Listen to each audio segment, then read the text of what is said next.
ምዕራፍ 15 በዚያን ጊዜ ጻፎችና ፈሪሳውያን ከኢየሩሳሌም ወደ ኢየሱስ ቀረቡና ደቀ መዛሙርትህ ስለምን የሽማግሎችን ወግ ይተላለፋሉ? እንጀራ ሲበሉ እጃቸውን አይታጠቡምና አሉት። እርሱም መልሶ እንዲህ አላቸው፣ እናንተስ ስለ ወጋችሁ የእግዚአብሔርን ትእዛዝ ስለምን ትተላለፋላችሁ? እግዚአብሔር አባትህንና እናትህን አክብር፣ ደግሞ አባቱን ወይም እናቱን የሰደበ ፈጽሞ ይሙት ብሏልና። እናንተ ግን አባቱን ወይም እናቱን ከኔ የምትጠቀምበት መባ ነው የሚል ሁሉ አባቱን ወይም እናቱን አያከብርም ትላላችሁ። ስለ ወጋችሁም የእግዚአብሔርን ቃል ሻራችሁ። እናንተ ግብዞች፣ ኢሳይያስ ስለ እናንተ ይህ ሕዝብ በከንፈሩ ያከብረኛል፣ ልቡ ግን ከኔ በጣም የራቀ ነው፣ የሰውም ሥርዓት የሆነ ትምህርት እያስተማሩ በከንቱ ያመልኩኛል ብሎ በእውነት ትንቢት ተናገረ። ሕዝቡንም ጠርቶ ስሙ አስተውሉም፣ ሰውን የሚያረክሰው ወደ አፍ የሚገባ አይደለም፣ ከአፍ የሚወጣው ግን ሰውን የሚያረክሰው ይህ ነው አላቸው። ፈሪሳውያን ይህን ቃል ሰምተው እንደተሰናከሉ አወቅህን? አሉት። እርሱ ግን መልሶ የሰማዩ አባቴ ያልተከለው ተክል ሁሉ ይነቀላል፣ ተዋቸው፣ ዕውሮችን የሚመሩ ዕውሮች ናቸው፣ ዕውርም ዕውርን ቢመራው ሁለቱም ወደ ጉድጓድ ይወድቃሉ አለ። ጴጥሮስም መልሶ ምሳሌውን ተርጉምልን አለው። ኢየሱስም እንዲህ አለ፣ እናንተ ደግሞ እስካሁን የማታስተውሉ ናችሁን? ወደ አፍ የሚገባ ሁሉ ወደ ሆድ አልፎ ወደ እዳሪ እንዲጣል አትመለከቱምን? ከአፍ የሚወጣ ግን ከልብ ይወጣል፣ ሰውንም የሚያረክሰው ያ ነው።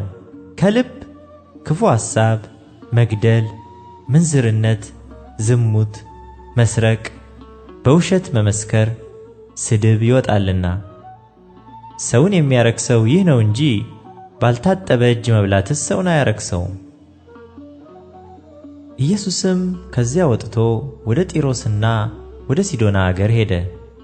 እነሆም ከነናዊት ሴት ከዚያ አገር ወጥታ ጌታ ሆይ የዳዊት ልጅ ማረኝ፣ ልጄን ጋኔን ክፉኛ ይዟታል ብላ ጮኸች።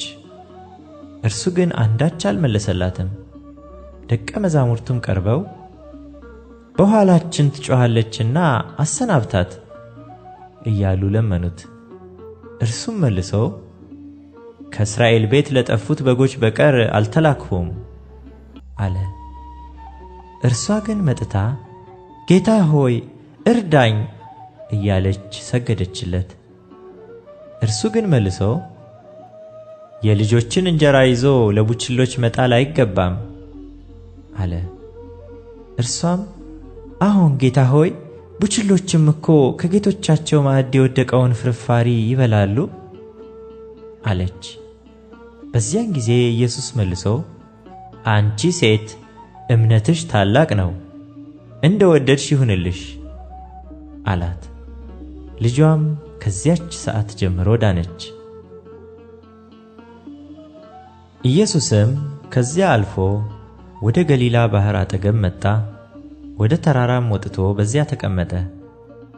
ብዙ ሕዝብም አንካሶችን፣ ዕውሮችንም፣ ዲዳዎችንም፣ ጉንድሾችንም ሌሎችንም ብዙ ይዘው ወደ እርሱ ቀረቡ። በኢየሱስም እግር አጠገብ ጣሏቸው፣ ፈወሳቸውም። ስለዚህም ሕዝቡ ዲዳዎች ሲናገሩ፣ ጉንድሾችም ሲድኑ፣ አንካሶችም ሲሄዱ፣ ዕውሮችም ሲያዩ አይተው ተደነቁ። የእስራኤልንም አምላክ አከበሩ። ኢየሱስም ደቀ መዛሙርቱን ጠርቶ ሕዝቡ ከኔ ጋር እስካሁን 3 ቀን ውለዋልና የሚበሉት ስለሌላቸው አዝንላቸዋለሁ። በመንገድም እንዳይዝሉ ጦማቸውን ላሰናብታቸው አልወድም አላቸው። ደቀ መዛሙርቱም ይህን ያህል ሕዝብ የሚያጠግብ ይህን ያህል እንጀራ በምድረ በዳ ከወዴት እናገኛለን አሉት። ኢየሱስም ስንት እንጀራ አላችሁ አላቸው። እነርሱም 7 ጥቂትም ትንሽ ዓሣ አሉት። ሕዝቡም በምድር ላይ እንዲቀመጡ አዘዘ። 7ቱንም እንጀራ ዓሣውንም ይዞ አመሰገነ፣ ቆርሶም ለደቀ መዛሙርቱ ሰጠ፣ ደቀ መዛሙርቱም ለሕዝቡ። ሁሉም በሉና ጠገቡ። የተረፈውንም ቁርስራሽ 7 ቅርጫት ሙሉ አነሱ። የበሉትም ከሴቶችና ከልጆች በቀር 4000 ወንዶች ነበሩ። ሕዝቡንም ካሰናበተ በኋላ ወደ ታንኳይቱ ገብቶ ወደ መጌዶል አገር መጣ።